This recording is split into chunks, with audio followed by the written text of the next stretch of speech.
Bonjour, bienvenue à tous dans ce nouveau tutoriel. Nous allons apprendre à faire des motifs, comme voici les motifs, pardon.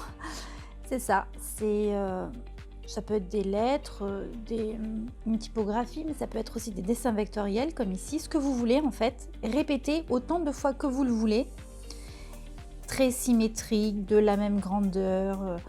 Voilà, ça peut servir pour du packaging. Les motifs, ça peut servir également pour de l'impression sur tissu. Enfin, là, j'ai un peu déformé, autant pour moi.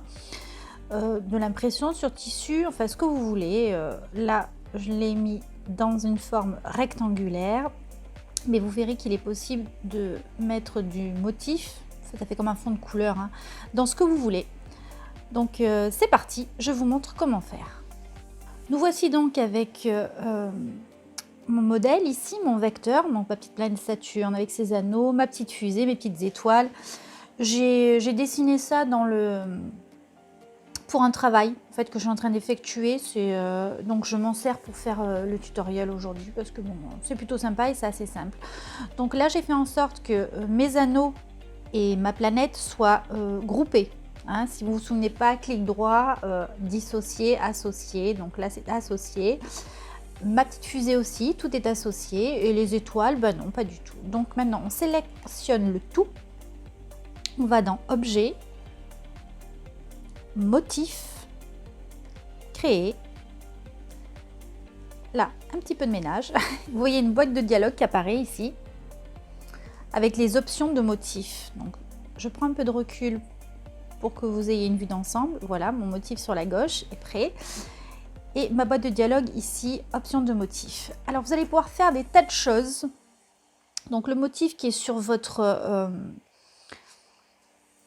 plan de travail se trouve ici, dans le cadre, en fait. Hein. Voilà, c'est celui-ci. Et là, bon, ben, il est répété, vous voyez, à l'identique, espacé de la même façon.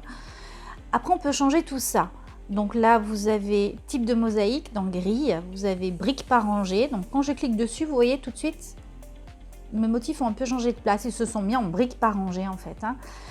Briques par colonne, comme ceci. Vous avez aussi hexagone, je pense que c'est hexagonal, par colonne, par rangée, comme ça vous arrange. Ensuite, si vous trouvez qu'ils sont trop serrés les uns par rapport aux autres, que vous voulez un peu plus de largeur entre les deux, par exemple, il vous suffit d'aller dans la case largeur ici. Là, c'est à 513. Moi, je vais augmenter à, voilà, on va dire 900. Entrée, voilà.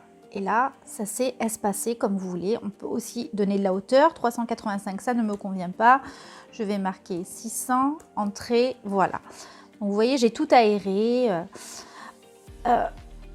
Voilà, donc je trouvais que c'était un peu trop serré, donc j'ai tout aéré. Vous avez des tas d'options ici, donc il faut farfouiller, il faut essayer, il faut tâtonner. Voilà, vous avez, comment dire, des copies ici, comme ceci. Voilà, vous pouvez copier par 3, 3 par 1, vous voyez. Donc, il y a des tas de choses à faire. Donc, moi, je reviens comme ceci, par exemple. Je vais rester, voilà, ça me convient. Ou peut-être un peu plus. Et je vais mettre 3 par... Non, 3 par 5, ça ne me plaît pas. Je vais mettre 5 par 5. Allez, voilà, comme ça, c'est parfait. Bon, après, vous avez dû vous rendre compte, c'est un petit peu fastidieux quand même. Donc là, notamment pour entrer la largeur, la hauteur, c'est pas très intuitif, voilà. Alors, il y a une autre possibilité pour arranger tout ça, pour les mettre comme vous voulez, on va dire. Vous avez une petite icône là sur la gauche, vous cliquez dessus et là, avec la flèche, même pas, il suffit voilà, d'élargir comme ça. Là, c'est très intuitif. À ce moment-là, vous voyez, j'ai donné de l'espace sur les côtés. Là, j'en enlève par exemple, en hauteur. Voilà, et là déjà, c'est beaucoup mieux. Après, ce qu'on peut faire aussi, c'est avec l'outil de sélection ici, flèche noire, vous la sélectionnez. En vous rapprochant, vous pouvez bouger individuellement, d'où la nécessité d'avoir groupé les éléments au préalable. Parce que là, maintenant, si je veux bouger la fusée, parce qu'elle ne me convient pas à cet endroit-là, c'est possible avec l'outil de sélection. Voilà, et je la mets où je veux. Bon, vous voyez que toutes les fusées bougent, puisque c'est le principe du motif quand même, hein, c'est que tout soit en parfaite harmonie. Voilà. Si j'ai envie de mettre l'étoile plutôt par ici, ben, je la mets plutôt par ici. Et une fois que ça me convient, je ferme ma boîte de dialogue et je fais terminer, tout simplement. Après ça, je peux m'en délester si je veux supprimer. Vous allez voir pourquoi, c'est pas un problème. Je choisis une forme, rectangulaire, mais vous pouvez prendre la forme que vous voulez, hein, ellipse, outil, même avec la plume si vous voulez, c'est absolument libre. Donc je choisis l'outil rectangle. Je vais dans mon panneau nuancier et là je vois mon motif qui apparaît. Vous voyez, on a plusieurs, j'en avais préparé quelques-uns déjà. Voilà, je le sélectionne et avec mon outil rectangle, hop, je fais apparaître le motif que j'ai préparé avec vous juste avant ça. Et regardez, quand on zoome, tout est parfait, c'est-à-dire c'est répété quoi. Voilà, tout est parfait. Donc après, je peux l'agrandir aussi éventuellement. Donc comme ceci. Si j'ai envie que les motifs soient plus grands par exemple, parce que j'avais choisi une petite taille. Après c'est très manipulable, hein, voilà, comme ça. Je fais absolument ce que je veux avec. Voilà, si j'ai envie que ce soit très très grand, bah, je le fais. Voilà. Donc on va revenir avec celui-ci. Et là je me dis, bon, j'ai peut-être envie de changer la couleur. Parce que pour X ou Y raison, j'en ai besoin pour autre chose. La couleur ne me convient plus. Et je me dis, ah mince, c'est fait. Parce que comme vous pouvez le voir, ça s'utilise après.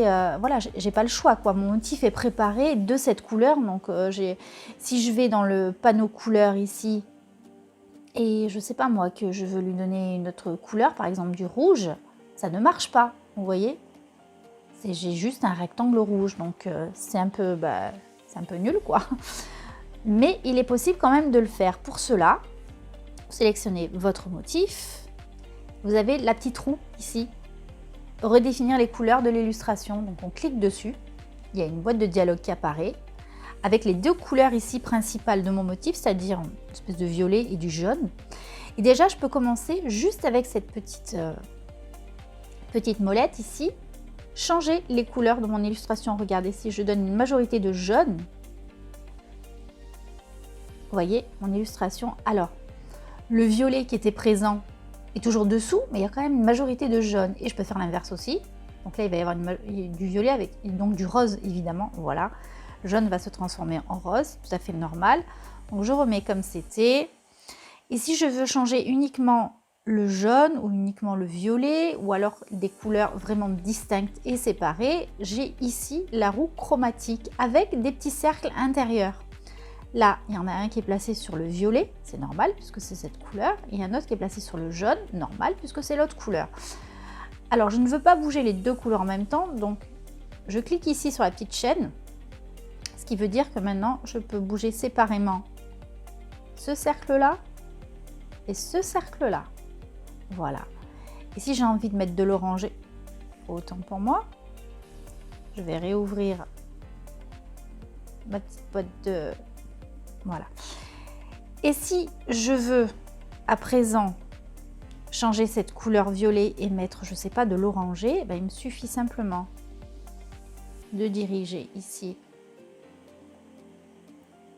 mon petit cercle. Voilà, je suis plus dans le marron. Voilà, orangé. Et puis le jaune ne me convient pas, je sais pas, je vais mettre d'une couleur complémentaire par exemple. Je vais par ici et je mets du bleu turquoise, quoi. Et ici, tout en bas, vous pouvez régler l'intensité de la couleur. Plus foncé, plus clair. Voilà, c'est comme ça vous arrange. Voilà, vous savez à peu près l'essentiel sur comment faire un motif et comment changer sa couleur. Alors, chose très importante, une fois que vous avez changé la couleur de votre motif, donc je vais le réduire de nouveau, ici, ce n'est pas de façon irrémédiable. C'est-à-dire que si vous voulez votre ancien motif, il vous suffit simplement de retourner dans le panneau nuancier. Là, il y a le nouveau et ici, vous avez l'ancien. Donc, vous cliquez dessus. Là, pour changer, je vais prendre l'outil ellipse. Et vous voyez, votre ancien motif avec les anciennes couleurs est toujours là. Voilà. Ce tuto est à présent terminé. Si vous avez aimé, vous avez trouvé ça utile, merci de me mettre un petit pouce bleu, de vous abonner à la chaîne, de commenter, de liker, tout le blabla, vous connaissez.